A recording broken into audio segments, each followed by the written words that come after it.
Bab 3150. Tidak akan. Menggombal.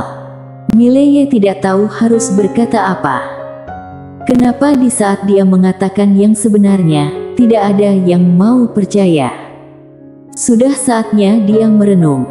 Warrior terlihat tidak berminat untuk mengobrol lagi dengan Mileye, jadi dia pun mempercepat langkahnya. Mileye mengangkat bahu dan ikut mempercepat langkahnya juga. Lebih baik mencari uang. Tak lama, di bawah bimbingan Warrior, keduanya tiba di sebuah jurang. Mileye memandang jurang yang dalam itu yang gelap gulita dan memancarkan hawa dingin yang mencekam. Mileye menoleh ke arah Warrior. Warrior itu pun menjawab, di bawah. Mileye menimpali, kamu turun duluan. Warrior juga langsung melompat ke dalam jurang itu tanpa banyak bicara. Mileye terpana, lalu tersenyum dan ikut melompat turun. Baru saja masuk ke jurang, udara dingin yang menerpa makin dingin dan menusuk tulang.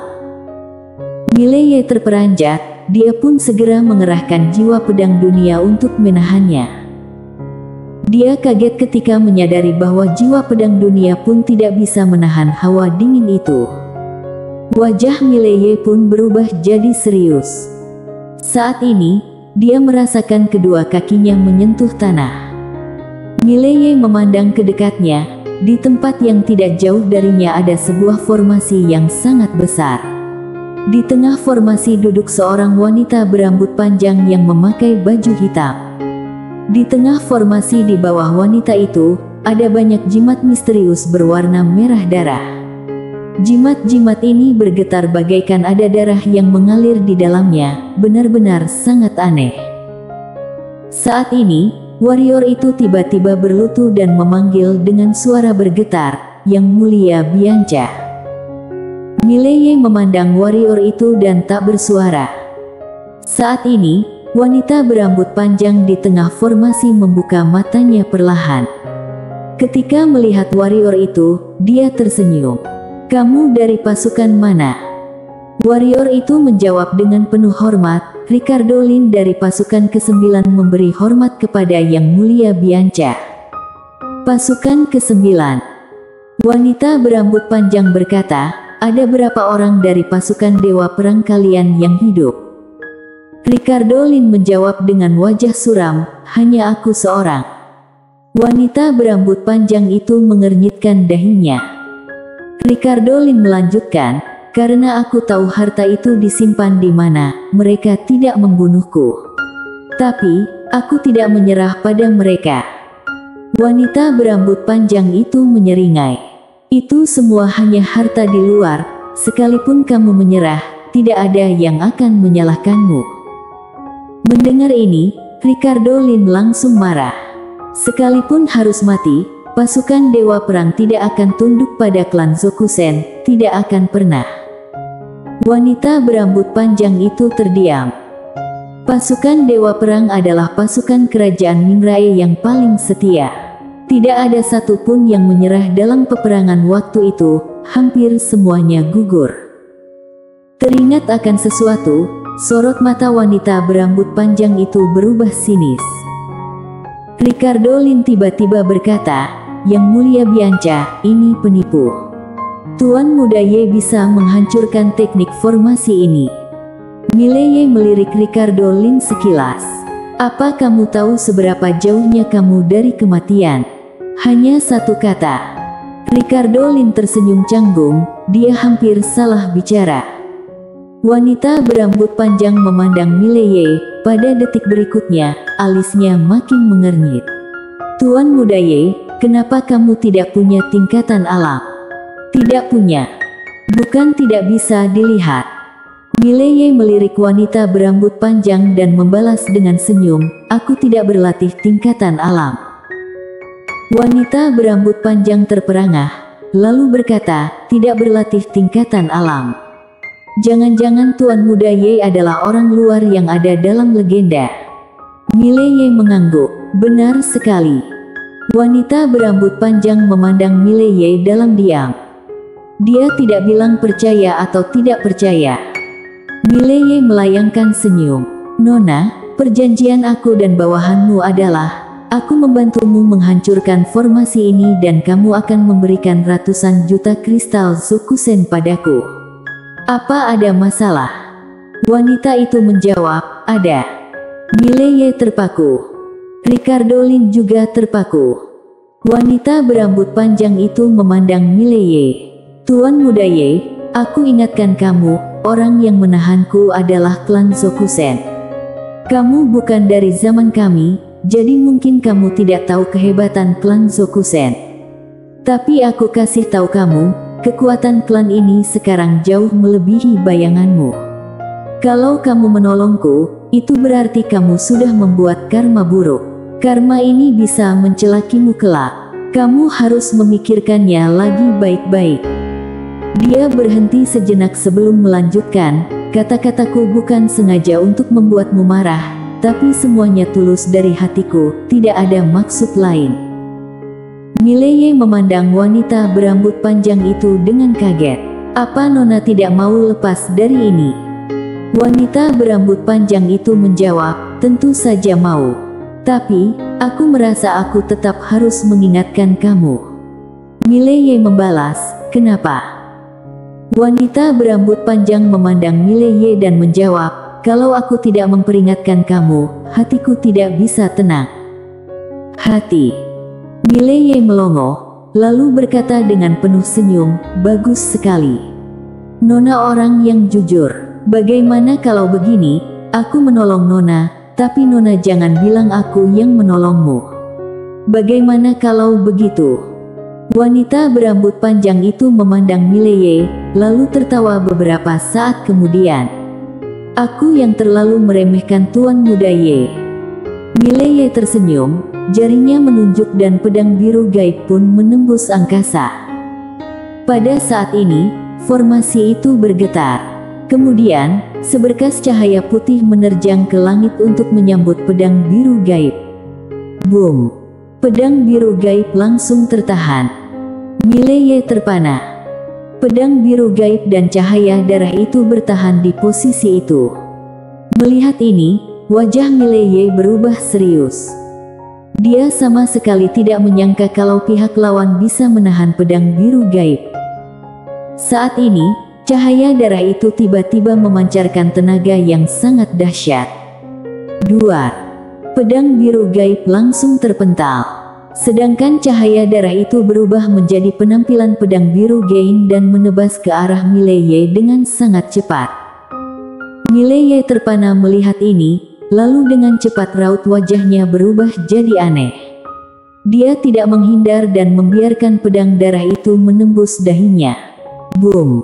Dalam sekejap, sebuah aura mengerikan keluar dari tubuh Mileye. Abis ditelan. Ricardo Lin memandang semua ini dengan tidak percaya. Yang Mulia Bianca memandang Mileye dan tidak bicara. Pada saat ini, Mileye tiba-tiba berteriak, energi yang sangat murni. Setelah menelan energi ini, basis kultivasinya meningkat banyak. Puas sekali dia. Dia tidak menyangka kalau formasi ini akan berubah jadi pedang biru gaib dan meniru teknik pedangnya barusan. Hanya saja, pusat energi pihak lawan berbeda dengannya. Asalkan berubah jadi pedang, dia bisa menelannya. Sungguh memuaskan. Mileye tersenyum, dia menyatukan jarinya dan menunjuk lagi, pedang biru gaib kembali menerjang kekosongan. Kali ini, formasi itu kembali memancarkan cahaya darah yang menahan pedang biru gaib. Tidak hanya itu, pedang biru gaib kembali terpental. Lalu cahaya darah itu kembali berubah menjadi sebilah pedang yang menerjang Mileye. Seperti sebelumnya, Mileye tidak menghindar dan hanya membiarkan pedang itu menembus tengah alisnya. Boom! Dalam sekejap, tubuh Mileye kembali memancarkan energi yang luar biasa kuat.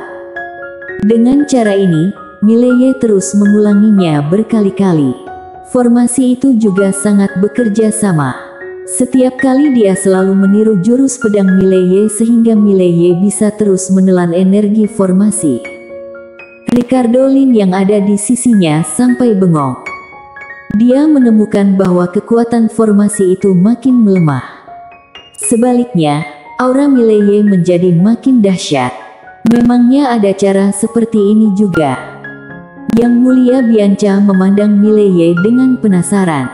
Dia bisa melihat kalau Mileye bisa tidak terluka sama sekali, itu karena tubuh fisiknya yang khas.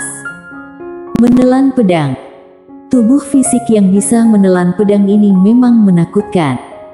Dengan cara ini, waktu berlalu perlahan. Formasi itu makin lama makin lemah, sedangkan Mileye makin lama makin kuat. Entah setelah berapa lama, Mileye tiba-tiba mengerahkan pedangnya lagi. Kali ini, formasi itu tidak bisa menahan jurus Mileye dan runtuh. Setelah teknik formasi runtuh, Yang Mulia Bianca berdiri perlahan. Dia menghampiri Mileye dan tersenyum. "Terima kasih." Mileye tersenyum. "Kita saling menguntungkan." Yang Mulia Bianca mengangguk, lalu bertanya, "Apakah Tuan Muda Ye bisa mengikuti aku ke Valoar?" Mileye mengangkat alisnya. "Valoar."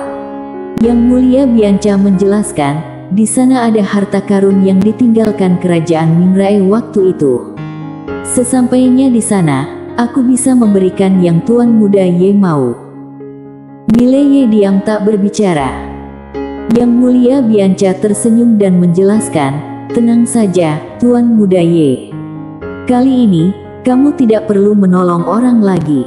Kita hanya ke sana untuk mengambil harta karun." Mileye mengangguk. "Baiklah." Yang Mulia Bianca berseru, "Ayo kita berangkat. Teknik formasi ini sudah dihancurkan, klan Zokusen akan segera tahu. Kita tidak bisa diam di sini." Selesai bicara, dia langsung mengambil satu langkah dan menghilang bersama Ricardo Lin. Mileye menaiki pedangnya dan ikut menghilang juga. Tak lama, ketiganya tiba di sebuah puing-puing. Tempat ini seluas jutaan mil, tak terlihat ujungnya. Valoar yang sebelumnya berjaya, sekarang ini berubah menjadi puing-puing. Mileye merasa sayang. Apakah Akademi Guanxuan akan bernasib sama nantinya?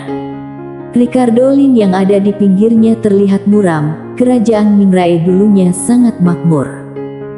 Pasukan Dewa Perang bisa mengalahkan segalanya. Sekarang, semua yang pernah ada sudah menghilang, hanya menyisakan reruntuhan. Yang Mulia Bianca justru terlihat tenang, dia berjalan pelan menuju kedalaman reruntuhan. Di tengah jalan, dia berkata, "Kenyataan membuktikan, mau sejaya apapun sebuah kekuatan, pasti ada waktunya jatuh. Bagaikan kembang api, cemerlang sesaat, tapi akhirnya tetap akan menjadi abu." Mileye memandang Yang Mulia Bianca. "Apa kamu mau membangkitkan lagi kerajaanmu?" Yang Mulia Bianca tersenyum. "Bagaimana caranya?" Sambil berbicara, dia menggeleng.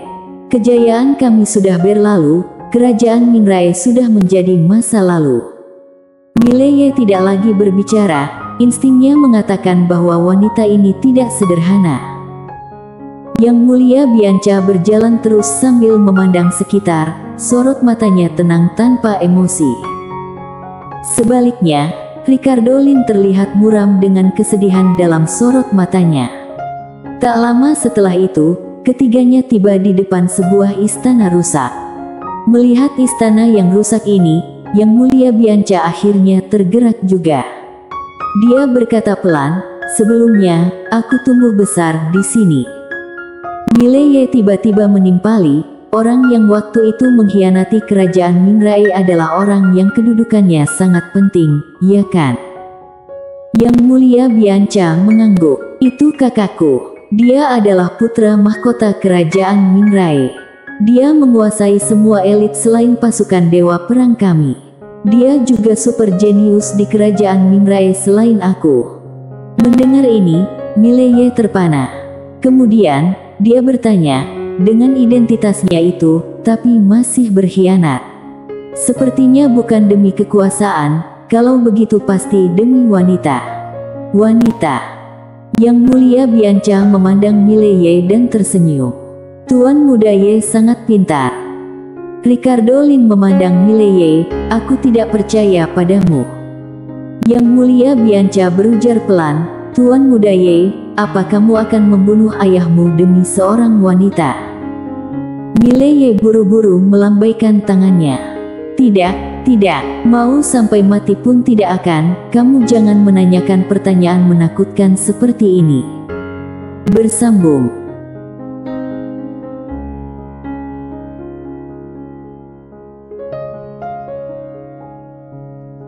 Bab 3151. Kamu membunuh ayah. Jangan bercanda. Lebih baik jangan melakukan hal yang begitu susah. Namun ada kalanya menghayal juga boleh. Hanya saja, jangan benar-benar melakukannya. Yang Mulia Bianca menatap Mile sekilas dan tersenyum berkata, Tuan Muda Ye seharusnya adalah anak berbakti. Mile sedikit bimbang, barulah berkata, aku hanya tidak bisa mengalahkan. Yang Mulia Bianca langsung terdiam. Nona Bianca, apa kakakmu berada di klan Zokusen sekarang? Tanya Mile. Yang Mulia Bianca menganggukkan kepalanya dan menjawab, iya. Mile diam sejenak barulah bertanya, maaf, jika pertanyaanku terlalu terus terang. Apa kakakmu jatuh cinta pada gadis klan Zokusen waktu itu? Tapi, ayahmu dan Master Kekaisaran tidak setuju. Yang Mulia Bianca menatap Mile dan berkata, kenapa kamu bisa tahu? Jika setuju, dia mana mungkin akan berkhianat, ujar Mile sambil tersenyum. Ekspresi wajah Yang Mulia Bianca langsung berubah dan berkata, iya, waktu itu karena tidak setuju, dia barulah melakukan hal seperti itu. Mile lanjut bertanya, mereka berdua benar saling jatuh cinta, atau taktik kecantikan yang digunakan oleh klan Zokusen?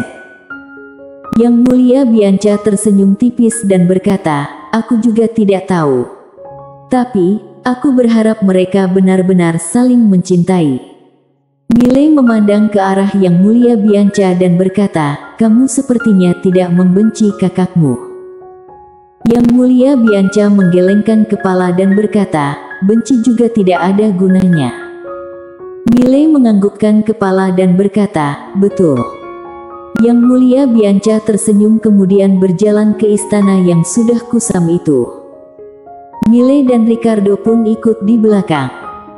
Yang Mulia Bianca membawa mereka ke depan sebuah kursi raja. Kursi raja ini hanya tersisa setengah. Yang Mulia Bianca tersenyum dan berkata, untung saja. Usai berkata, Yang Mulia Bianca berjalan ke depan kursi raja dan membacakan mantra. Beberapa saat kemudian, kursi raja itu bergetar dan muncul cahaya putih yang perlahan-lahan terbang keluar. Yang Mulia Bianca membuka telapak tangannya, cahaya putih itu langsung terbang ke telapak tangannya. Setelah itu, dia berbalik badan ke arah Mile dan membuka telapak tangannya, sebuah cincin penyimpanan melayang ke depan Mile. Kebetulan ada 100 juta kristal Zokusen di dalam cincin penyimpanan itu. Terima kasih, ujar Mile. Yang Mulia Bianca tersenyum dan berkata, kamu memang seharusnya mendapatkannya. Mile menganggukkan kepala lalu menyimpan cincin penyimpanan itu dan berkata, sampai jumpa, Nona Bianca. Usai berkata, Mile langsung mengeluarkan pedang lalu terbang menghilang dari ujung langit. Mile tidak ingin ikut campur konflik antara kerajaan Minrae dan klan Zokusen. Setelah mendapatkan keuntungan, langsung kabur. Yang Mulia Bianca menengadahkan kepala ke langit, dia tidak tahu sedang berpikir apa. Pada saat ini, Ricardo mendadak berkata, Yang Mulia, apa yang harus kita lakukan sekarang? Ekspresi wajah Yang Mulia Bianca sangat datar dan berkata, kabur. Ricardo langsung terdiam. Yang Mulia Bianca berkata, orang klan Zokusen seharusnya akan segera tiba. Ayo kita pergi. Ricardo bimbang sejenak dan berkata, remaja ini bukan orang biasa, apa mau mencelakai orang ini? agar dia yang bertarung dengan klan Zokusen. Kita hanya perlu duduk tenang menunggu hasil. Yang Mulia Bianca melirik Ricardo sekilas dan berkata, apa bedanya perbuatan ini dengan seekor binatang? Ricardo menundukkan kepala dan tidak berani berbicara lagi. Yang Mulia Bianca berkata dengan nada kecil, Tuan Muda Ye memang bukan orang biasa. Meski kita sudah tidak ada utang apapun dengannya, juga termasuk menjadi hubungan baik dengannya. Jika kita mencelakainya, maka akan mengubah hubungan baik ini menjadi hubungan buruk. Setelah itu, Yang Mulia Bianca menggelengkan kepala dan lanjut berkata, perbuatan seperti ini tidak sesuai dengan kemauanku. Ricardo menghela napas dan tidak berbicara lagi. Di kerajaan Mingrai waktu itu, relasi Yang Mulia Bianca sangat baik karena dia memiliki sikap yang baik. Yang Mulia Bianca lanjut berkata, sekarang kita hanya bisa terus bersembunyi, hingga klan Zokusen tidak lagi mencari kita, barilah bisa melakukan lebih banyak lagi. Ricardo diam sejenak barulah berkata, sepertinya mereka akan terus mencari kita. Yang Mulia Bianca tersenyum dan berkata, kalau begitu, mari kita berikan topik baru, seperti benda pusaka kerajaan Mingrai. Usai berkata, Yang Mulia Bianca melihat sekeliling dan berkata, kita bisa membocorkan beberapa tempat benda pusaka kepada orang klan Zokusen.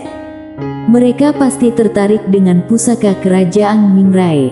Sedangkan kita, hanya master senior klan Zokusen waktu itu yang lebih membenci kita. Master baru klan Zokusen tidak ada konflik dengan kita.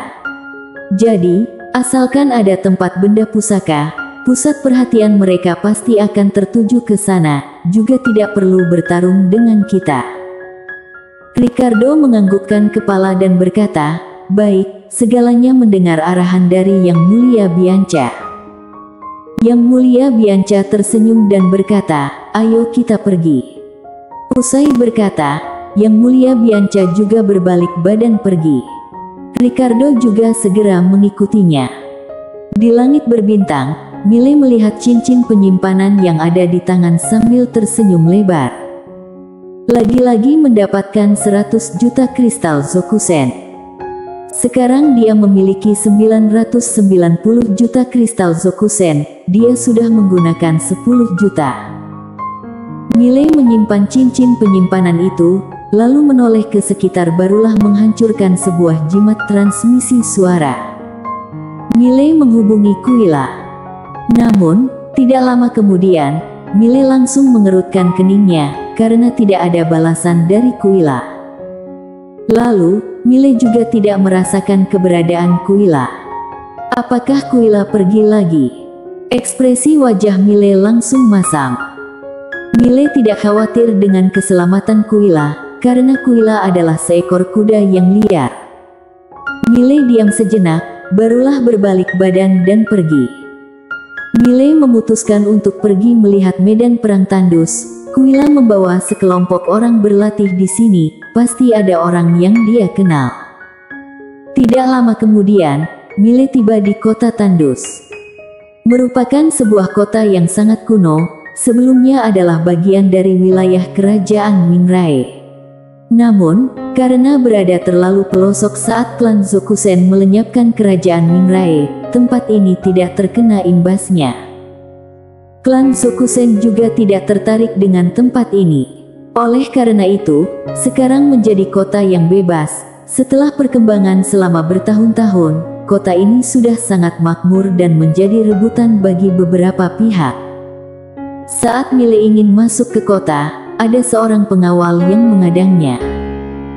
Pengawal itu hanya melirik Mile sekilas, juga tidak bertanya apapun. Mile tersenyum, kemudian mengulurkan jari mengeluarkan beberapa kristal biasa di depan pengawal itu. Pengawal itu menerima kristal, lalu mundur ke samping. Pada saat ini, menara kecil mendadak berkata, "Majikan muda, kenapa kamu bisa memaafkan orang seperti ini?" Mile berkata, "Menurutmu, apa yang harus aku lakukan?" Menara kecil berkata, "Bunuh." Mile tersenyum dan berkata, perkataanmu juga masuk akal. Tapi, bagiku membunuhnya adalah hal yang mudah, tergantung aku mau atau tidak. Menara kecil berkata, kamu sudah terlalu baik padanya. Mile berkata dengan suara kecil, memang ada peraturan tidak baik yang harus ada. Seperti, aku membunuhnya, maka orang yang menggantikan posisinya akan melakukan hal yang sama, kecuali aku membunuh semua orang yang ada di kota ini. Menara kecil pun diam. Mile tersenyum dan berkata, perkataanmu membuatku teringat satu hal, yaitu akademiku. Bisa dibayangkan, pasti akan ada peraturan yang tidak aku ketahui dalam akademi itu, apa aku bisa melarangnya? Mustahil. Sifat manusia sangat serakah, aku tidak mungkin membunuh semua orang yang memiliki sifat seperti ini. Menara kecil berkata, jadi, kamu memaafkan mereka. Mile berkata dengan santai, masalah yang merepotkan ini serahkan saja pada Quilla dan Quincy yang menyelesaikannya. Kita tidak perlu mengkhawatirkannya. Usai berkata, Mile berjalan masuk ke dalam kota. Pada saat ini, pengawal itu mendadak berkata, tunggu. Mile menoleh ke arah pengawal itu juga menatap Mile dan berkata, tidak cukup. Tidak cukup. Mile mengedipkan mata dan berkata, aku melihat orang-orang lainnya memberikanmu kristal saat masuk, aku yakin punyaku pasti lebih banyak dari mereka. Pengawal itu memelototi Mile dan berkata, aku bilang tidak cukup, maka tidak cukup. Mile tersenyum dan berkata, kamu kira aku berhati baik, jadi, boleh memalakku lebih banyak. Pengawal itu mengedipkan mata dan berkata, sekarang kamu berada di kota tandus, aku. Mile langsung mengayunkan tangannya. Boom! Pengawal itu langsung mati. Bahkan tidak sempat menjerit. Mile berbalik badan pergi. Hati manusia memang sangat serakah. Setelah masuk ke kota, Mile melihat kondisi sekitar. Kemudian masuk ke dalam restoran yang cukup ramai. Seorang pelayan langsung keluar melayaninya, pelanggan, mau pesan apa? Mile tersenyum dan berkata, semua makanan dan minuman enak kalian. Pelayan itu langsung berkata, baik. Usai berkata, pelayan itu langsung pergi. Mile mencari tempat duduk yang dekat dengan jalan. Dari posisi ini bisa melihat seluruh jalan yang ramai ini. Tidak lama kemudian, pelayan itu menghidangkan makanan lezat dan arak terbaik. Satu meja penuh. Mile langsung mulai makan. Sekarang dia merasa dirinya adalah manusia yang hidup. Sebagai kultivator, sebenarnya tidak perlu makan. Sekarang melihat makanan ini, Mile barulah merasa dirinya adalah seorang manusia. Kultivator yang semakin hebat, maka nafsu terhadap seperti ini akan semakin berkurang. Pada saat ini, seorang gadis yang memakai pakaian adat mendadak duduk di depan Mile. Gadis ini memiliki rambut yang panjang, lalu muka yang imut. Ada sebuah belati di pinggangnya. Mile memandang wanita itu sekilas dan tersenyum berkata, adik, ada urusan apa? Ya. Gadis itu tersenyum dan berkata, aku adalah orang klan Zokusen. Mile menganggukkan kepala dan berkata, oh, memang kenapa? Gadis itu menatap Mile dan berkata, kamu membunuh orang kami. Mile berkata dengan tenang, bukan aku. Gadis itu mengedipkan mata dan berkata, aku sudah memeriksa kejadian ini, kamulah pelaku yang membunuh orang kami. Lalu, kamu menyelamatkan seorang panglima dan tuan putri kerajaan Mingrai. Bukan aku, ujar Mile. Gadis itu mengerutkan kening dan berkata, kamu berani melakukannya, tetapi tidak berani mengakuinya. Mile melirik gadis itu sekilas dan berkata, apa kamu ada bukti? Gadis itu memandang Mile sekilas dan berkata, kamu tidak mau mengakuinya. Mile berkata dengan serius, melakukan sesuatu harus ada bukti, jika tidak ada bukti jangan sembarangan dikatakan. Gadis itu tersenyum dan berkata, "Kamu mau lihat buktinya?" Miley menganggukkan kepala. Gadis itu menepuk tangan, kemudian muncul seorang senior dari sampingnya. Orang yang datang adalah Helios Yuan.